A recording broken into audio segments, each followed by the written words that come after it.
This morning we're talking about one of the key cornerstones of Methodist theology. It's the idea of prevenient grace, and I think it's really fitting to talk about that before we go into a season of 4 weeks that's literally about preparing ourselves for something that's going to happen.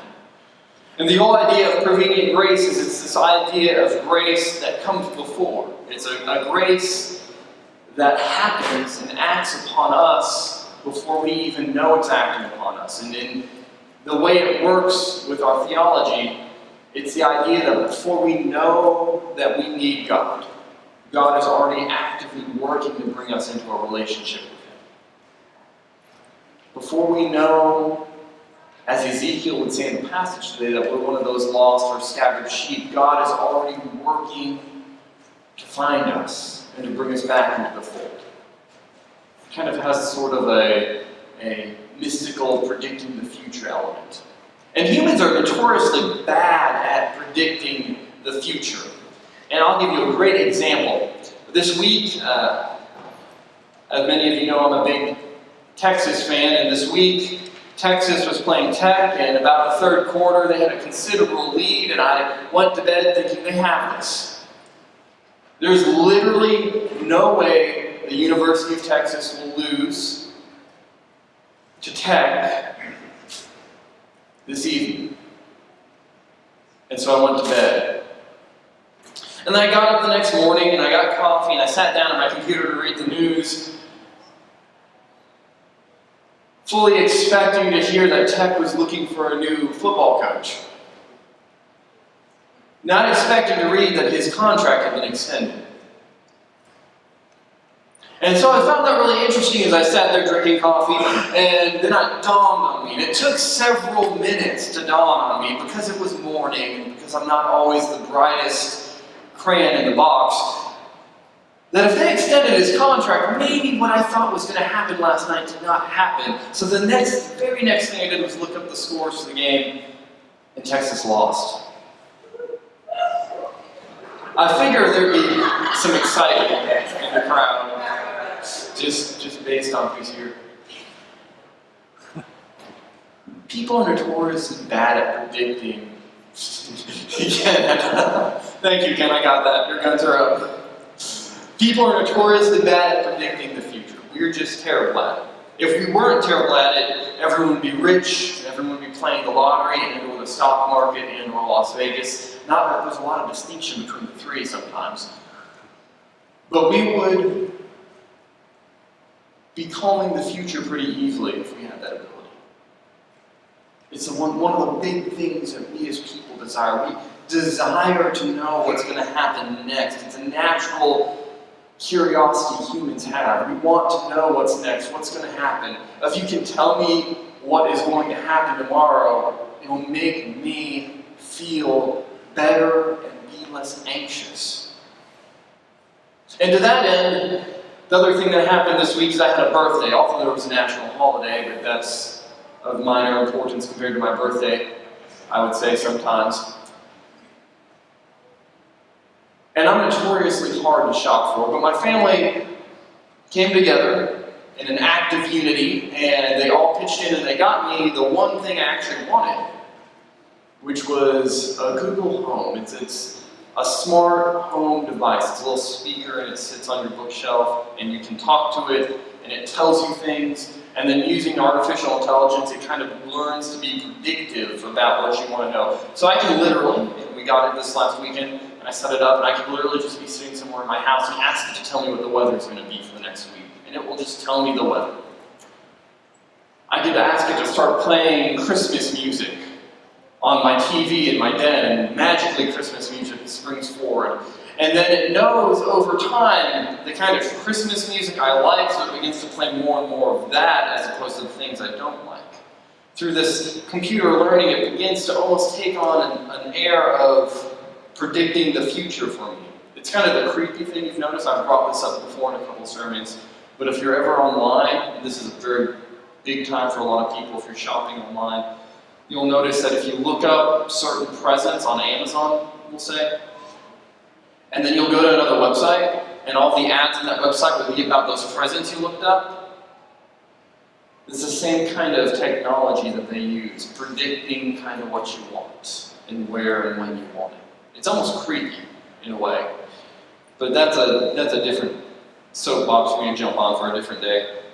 But what I want to bring about and what I want us to focus on in this illustration is the fact that it develops an air of predictability. It can almost, in a sense, feel like it's predicting what you want before you say it.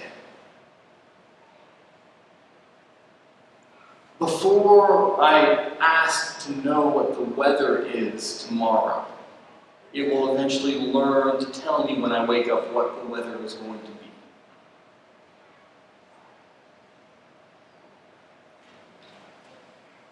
That, if you can understand that predictable element, is what prevenient grace is like. Before we know what it is that we need, God is already moving to answer that need. Before we know what it is that we desire, God is already moving to help bring us either into the thing that we desire or to help let us down, hopefully gently. But the idea is that God is moving before we ask. God is already pursuing before we know. Ezekiel knew this, and he was declaring this to the nation of Israel, declaring to them exactly what it is that God is doing as a shepherd and as a leader. Not someone who is reacting to the situation, but someone who is trying to be proactive and look forward to see what is coming. And to begin to act towards the sheep before the sheep even realize that. Folks, in this story, in this passage, we are those sheep. And the salvation that Ezekiel is preaching is coming through the line of David is Jesus Christ. And God is using the person of Jesus to bring about that salvation before we even know it, before we even realize it. We'll be surprised by that. And we'll be welcomed into that. And if you've never experienced that feeling of going somewhere where people have put a lot of intentional thought into you coming there, I really invite you to find an event like that, a place like that, and go. So those are some of the most powerful places or events you can show up to. When you get there, you realize the people who put this event on have put a lot of intentional effort into preparing a space just for you. There are a couple that I can really imagine, really think about from my past that were just powerful like that. They just drove home the idea that the folks had premeditated thoughts about me being here and intentionally set things up for me to be there. I worked on our church camp staff in college. And I'll never forget the first summer I worked there. And you walk in, you've gone through all this training, all these interviews, and you walk into a cabin for your week of training. And there is on your bed a set of camp clothes, your uniform, so to say, a water bottle, your key card, a name tag, and then a letter from the director thanking you for your summer and for all the sacrifices you made. And when I walked in there and I saw that for the first time, it was very powerful for me. Not just because I knew I had a job all summer, that was a plus for a college student, but because it was obvious that these people had spent intentional time preparing for me, intentional time getting all this stuff together, and intentional time in prayer and thanksgiving for me. They did all this for me. Another time, I'll remember growing up years before that when I was in school, and I played tennis in high school because it was, I thought at the time, the least athletic sport I could get into. And when I made the team, walking into the locker room, and they'd assigned us each a locker, and we felt special because we got the really big lockers. Everyone else on all the other sports team had to share little tiny lockers, but we only had big lockers because we had big racket bags, it turned out. I felt special about it. But we walked in the locker room, and in each one of our lockers, The managers had set a big tennis bag up, and 3 different uniforms, and then a place card with all the positions that first year, and the whole ladder for the whole team. And they put all this stuff together in these packages in our locker, and it was very intentional. It wasn't just, the coaches came in that day and they said, well, maybe we should do something for these kids. No, they put a lot of thought and effort in preparing this stuff. Now, it might not have been much more than, a few weeks prior, they thought, well, maybe we should go to Walmart and buy some stuff. And, the tennis bags the team's been using the last 10 years smell horrible and they're nasty and fall apart, so maybe we should buy some new ones. And maybe this is what our t-shirt design should be. They didn't move mountains. But before we were there, they put thought and time, intention, and effort into our coming there. Folks, this is what God does for us even before we know who He is. From the time that He stitches us together to the time that we come to faith in Him, He is working actively, intentionally, with great effort to prepare for us a relationship with Him. To prepare for us through this person of Jesus Christ, who He is and what He is doing. To prepare for us a place in His kingdom. Folks, God is working, even today, to make that place in His kingdom for us something special. That when we walk in and we take that place, whether it's the first time that we meet Christ, or whether it's the last time we close our eyes and enter into paradise, He's working even before we know it to make that meeting and that place something special for us. Something powerful for us. Something that impacts us greatly, that when we enter into it, when we see it for the first time, we'll know that He has been working. We'll know that He has been striving to prepare it, and we'll know, because of His great intention and effort, the depth of His love for us. Folks, this is what prevenient grace is. This is what Ezekiel is declaring to the nation of Israel, that our God is not a God who just flippantly one day decided, well, I think I'll save these folks. I think, there's nothing else better here to do. There's nothing else to take my time up with. So I guess we'll save these people here and we'll include them. And I guess maybe not include some of them and maybe this or that. It's not a flippant action that God takes of free time and passive boredom. But our salvation is an intentional plan that God has been working on since the beginning of time. Before we ever knew who we were, God was already creating that place for us. And God continues that good and perfect work. Even after we've already come into a relationship with Him, He continues to work through prevenient grace to meet our needs before we know them. It's kind of like being a parent and watching your children grow up. As they're growing up, you can begin to kind of understand what their needs are going to be before they get there. A great one is learning to drive. If you've ever had the joy of teaching someone to learn to drive, that is a great experience. That's one I'm probably going to try to farm out in my family, because I'm terrified of it and the potential it brings. But you can see as they begin that process, years before they begin that process, what the needs are going to be. I mean, you see the basic needs. Well, you need a car, and Lord help you, you need insurance more than likely. I'll never forget when my mom was teaching my sister to drive and she put a car through the neighbor's fence on multiple occasions.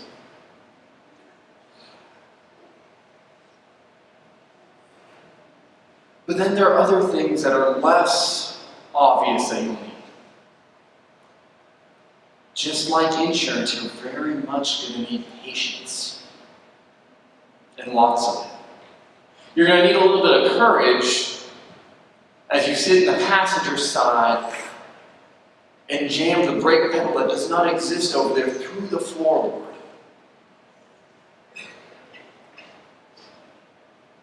And you're going to need grace because they're going to mess up. They're going to hit things. They're going to ding things. They're going to hit potholes, which is nearly impossible to avoid in some towns and places. And they're going to struggle.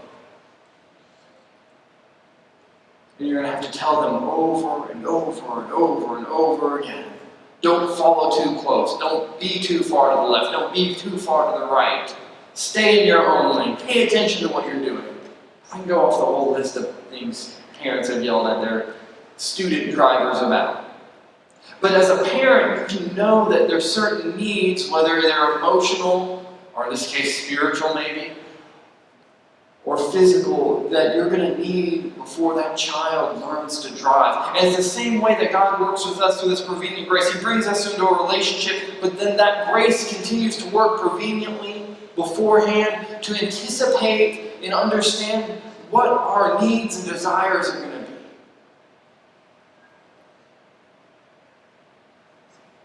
What are our struggles with life going to be? Where are we going to fall down? Where are we going to feel like we can no longer go on? God is already anticipating those struggles. Look at our prayer request today. God has already anticipated the struggles those people face. And that's not to minimize them, but to uphold them. That before we struggled with health or family issues, before we struggled with any of the things we lift up in prayer, God is already working through His grace to bring us to a place where we can make it through those issues. Now, we might not make it through the way we want to. We might not make it through with the desired outcome. But His prevenient grace is already working to help us make it through.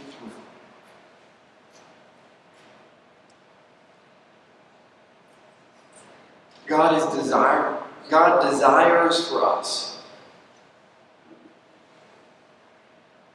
as a people of faith to come into a deep, abiding relationship with Him. A relationship we learn to depend on Him and Him fully for everything we need. And in order to do that, God works beforehand on all the areas we need, from our salvation to the bumps, bruises, and sickness that happens in life, to bring us finally to a home in His kingdom that from the beginning of time He has prepared for us. Ezekiel declared this, using an imagery of sheep and shepherd.